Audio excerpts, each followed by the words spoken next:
Miriam sat on the edge of the bed, staring at the silence in her home.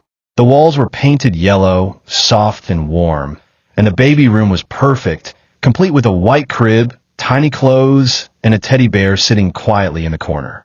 Yet for 5 long years, it remained untouched. She had been a nurse for almost a decade, saving lives, delivering babies, but none of those joys ever made it into her own arms. Every test she and her husband, Desmond, took came back with the same cruel words: unexplained infertility. Desmond tried to be supportive. He told her they were enough for each other. That love was more than biology. But every time a baby cried at the hospital, Miriam's heart cracked open just a little more. She would smile at the mothers, help them breastfeed, clean the newborns. She prayed, fasted, and even visited herbalists in secret, begging for a child. But the womb stayed silent. She wasn't angry at God. Not yet. But she was getting tired. Tired of watching life bloom in others while her own arms stayed empty. The rain was falling hard that night, making the hospital lights flicker as thunder echoed in the distance. It was past midnight when a young couple burst through the hospital doors, Sarah clutching her swollen belly, screaming with each contraction, and Connell panicked, soaked, holding her hand tightly. "Please help," he shouted. "My wife is in labor, twins." Miriam, who had just come back on shift, sprang into action. She had seen this many times before, but something about the way Sarah looked at her, terrified and trusting, made something stir inside her. She guided them swiftly to the maternity ward, calming Sarah and ordering the younger nurse to prepare the delivery kit. As the doctor arrived, Miriam supported Sarah through her contractions. "Breathe, that's it, good girl," she whispered, wiping the sweat off Sarah's forehead. Connell held his wife's other hand, whispering prayers, his voice trembling. Then the first baby arrived, a beautiful girl, healthy, pink, crying with strength. Miriam held her up, beaming. "It's a girl," she said with a smile. Sarah sobbed with joy. But before she could hold her, the next contraction began. Within minutes, the second baby came out, just as perfect, just as loud, another girl with matching dimples and thick curls. Miriam stared at both babies in awe. 2 little lives, so similar, so full of promise. As the doctor stepped out for a moment to take an emergency call, Miriam found herself alone with the twins. The parents were weak, tired, and unaware. She looked down at the babies in her arms, both beautiful, both healthy. Then a terrifying thought entered her mind. What if one of them was mine? What if, just this once, life gave her a second chance in secret? Her hands trembled slightly. The weight of the years without a child pressed on her chest. The emptiness, the prayers, the dreams that never came true. Her heartbeat quickened, and for a moment, the rain outside sounded like a drumbeat daring her to make a move. Miriam glanced at the hallway, silent. The young nurse had gone to grab new linens. The doctor hadn't returned. In a decision that felt both heavy and light, she wrapped one of the babies in a hospital sheet, tucked her under her arm, and walked swiftly to the empty storage closet nearby. She gently placed the baby in a clean basket lined with cloth and whispered, "I'm sorry, my love, but you're mine now." She closed the door softly and rushed back to the delivery room. Sarah stirred, her voice hoarse. Where's the other baby?" Miriam's heart pounded, but her face remained calm. I'm so sorry," Miriam said, her voice low and sorrowful. "One of them didn't make it. She was too small." Her heart stopped shortly after birth. Sarah gasped, her scream echoing off the walls, piercing the silence. Connell looked confused, then angry. "What? That's not possible." They were both crying. "I heard them." Miriam shook her head slowly. "I know it's hard, but we couldn't save her. We had to remove her body quickly for biohazard safety. I'm sorry. There was nothing more we could do." She spoke with practiced control, though her stomach churned. She was not just breaking hearts. She was breaking something inside herself, too. Connell demanded to see the body, to speak with the doctor, but Miriam kept intercepting. "Let your wife rest," she said. "Please. Grieving like this could harm her recovery. Just focus on your living daughter." She gave them Asha, the surviving twin, and turned away, breathing heavily. That night, she stayed late at the hospital, waiting until everyone left. Then she returned to the storage room, picked up the stolen baby, and kissed her forehead. "You're my miracle," she whispered. "Your name is Hope." As the storm outside finally began to quiet, she wrapped the child in her jacket and slipped quietly into the night. One life stolen, another reborn. Miriam called the baby Hope. It was the name she'd always dreamt of giving her child. To Desmond, she simply said, "It's a miracle. I got pregnant and didn't know. It was a hidden pregnancy." He was stunned, confused, but overjoyed. The baby girl looked so much like Desmond that he never questioned it. Maybe, just maybe, God had answered them in his own way. Miriam clung to that lie like a drowning woman to driftwood. Every coo, every cry, every step filled her with happiness she never knew existed. She posted pictures online, joined mothers' groups, even brought Hope to church, thanking God for this unexpected blessing. Her world, once filled with silence, was now bright with lullabies and laughter. Neighbors congratulated her, and Desmond built a swing in their backyard. For a moment, it felt like she had finally won. But deep down, the guilt gnawed at her. Whenever she saw twins, her heart raced. When Sarah and Connell came back to the hospital days later, still asking about the body, Miriam avoided them. "Let the dead rest," she said. "Don't torture yourselves." But it wasn't just them she was trying to silence. It was her own conscience. Sarah never healed. Not completely. Every time she held her surviving twin, Asha, she felt like someone was missing. It wasn't just the pain of losing a child. It was the lack of closure. No body, no burial, just a story that didn't add up. Connell tried to move on, to focus on her little girl, but Sarah couldn't. "What if she's still alive?" she whispered late at night. "What if something's not right?" Connell reminded her that hospitals don't lie. Doctors don't hide bodies. But Sarah couldn't let go. She remembered the way the nurse looked at her that night. Cold, too calm, and she had refused, outright refused, to let them see their dead baby.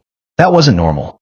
She had seen enough birth stories to know that even stillborns are held, named, buried. Something inside her kept screaming, "Find the truth." It was at a wedding, a big family event. Sarah didn't even want to go, but her sister insisted. As she stood under the hot sun, fanning herself and chatting with guests, she froze. Across the compound, a woman walked in, smiling, carrying a baby girl with dimpled cheeks and a familiar laugh. Miriam. And the child was a mirror of Asha. Same curls, same eyes, same birthmark under the ear. Sarah nearly dropped her drink. She grabbed Connell's arm. "That's her," she whispered. "That's her. That's the nurse. And that's my daughter." Connell looked over and blinked in disbelief. "That's impossible," he muttered. But he couldn't deny it. It was like watching their own child from another timeline. They waited, followed quietly, took photos. Sarah was trembling. "We're calling the police," she said. "She's been carrying our baby around like she's hers." All this time, Connell nodded, stunned. "This ends now." The police arrived 2 days later. Sarah had filed the report immediately, armed with photos, delivery records, and the testimony of her husband. It didn't take long for the officers to trace Miriam's address. When they knocked on her door, she opened it with Hope in her arms, humming a lullaby. At first, she smiled. Then she saw their uniforms, and the color drained from her face. "Miriam Okoro?" the officer asked. "We need you to come with us. You're under investigation for the abduction of a newborn child." Desmond rushed out, confused and frightened. "What's going on?" "This is my wife. That's our daughter." The officer turned to him and said calmly, "Sir, we believe your daughter may have been stolen from a couple at the hospital where your wife worked." Desmond froze, his arms slowly falling to his sides. Miriam clutched Hope tightly and began to cry. "Please, don't take her from me," she whispered. "She's mine. She's all I have." But the police gently took the baby, placed her in protective custody, and led Miriam into the car. Neighbors watched in silence, whispers growing louder. The perfect nurse, the devoted mother, a thief all along. Desmond sat in the living room, staring at the empty crib. The house, once filled with baby laughter, had gone quiet again. It was like being punched by a memory. The woman he had trusted, loved, built a life with had lied. Not just to the world, but to him. She said it was a miracle. He kept repeating. She told me she was pregnant. He picked up a photo of him holding Hope, tears falling freely. She looked like me, he whispered. But now even that seemed like a cruel trick. Was it coincidence? Was it just his heart seeing what it wanted to see? The betrayal was heavier than anything he'd known. Worse than childlessness. Worse than anything. When he finally visited Miriam in custody, she looked tired and hollow. I didn't mean to hurt anyone, she whispered. I just wanted a child. I couldn't take the silence anymore. Desmond stared at her, broken. You didn't just take a child, Miriam. You took someone's life. You lied to me. You lied to everyone. He stood, turned away, and left her sobbing behind glass. In interrogation, Miriam broke. She couldn't hold the lie anymore. The questions were too sharp, the evidence too real. She confessed everything. How she had planned it. How she'd hidden the baby. How she convinced Desmond with the story of a hidden pregnancy. I told myself it was destiny, she said softly. That God had placed her in my hands. The police recorded every word. They were used to criminals, but this one hurt differently. A nurse, trusted with lives, had used her position to destroy someone else's joy. When asked if she ever planned to return the child, she shook her head. I thought they would forget, that the pain would fade for them. But for me, the pain was a hole I couldn't fill. Her confession made headlines. Nurse steals twin baby, lies to parents. The hospital issued a statement. The management fired her immediately, and an internal investigation began. Mothers who had trusted her looked at their own delivery photos and wondered, how could she smile like that while carrying such a dark secret? Sarah walked into the government building where Hope was being kept. Her heart was beating fast, part joy, part fear. What if the child didn't recognize her? What if she cried? What if she had already bonded with the woman who stole her? But the moment the baby saw Sarah and Asha, something shifted. The little girl blinked, tilted her head, and reached out with both hands. Asha ran to her twin and hugged her, both of them giggling as if they had never been apart. The room filled with quiet emotion. Sarah dropped to her knees, holding both girls tightly, tears soaking into their soft hair. You're home now, she whispered. My babies, you're both home. Kunal stood behind them, wiping his face. God has given us back what was stolen. It took time to process the papers and legal arrangements, but finally, Hope was back where she belonged. Sarah changed her name to Iriti Alyawa, God's promise, to remind herself that even in the worst storms, light can return. Her heart wasn't fully healed, but it had begun to beat in wholeness again. Miriam's trial began 6 months later. The courtroom was packed. Reporters, mothers, colleagues, and strangers who had followed the story closely. Miriam sat quietly in the defendant's chair, her hands trembling. She had lost everything, her job, her reputation, and the love she thought she had built. Her lawyer tried to argue emotional trauma, mental distress, and desperation.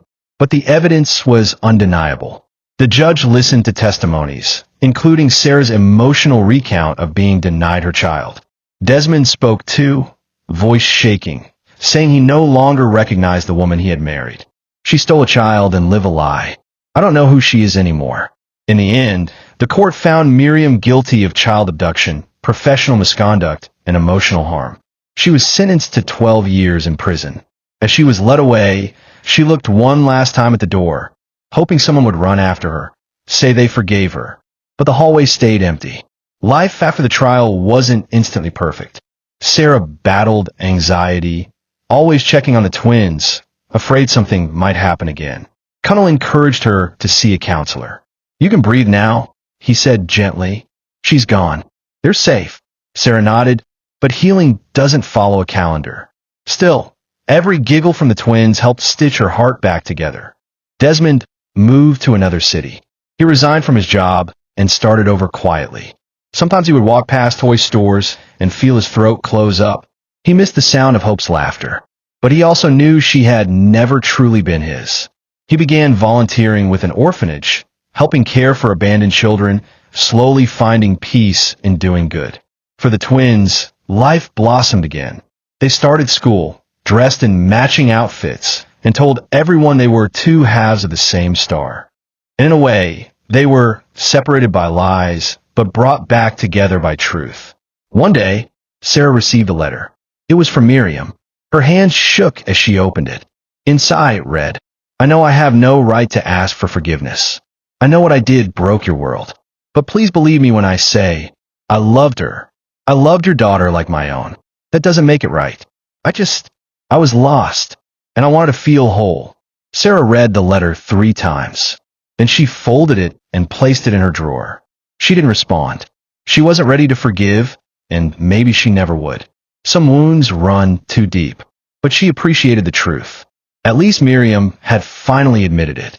No more lies. No more pretending. Miriam kept writing every few months. Letters that no one answered. Still, she wrote them. From her tiny cell, she held on to one picture. The one she secretly snapped of Hope when she was just a week old, wrapped in a pink blanket. It was all she had left. 5 years passed. The twins were now bright, joyful girls who loved dancing, reading, and finishing each other's sentences.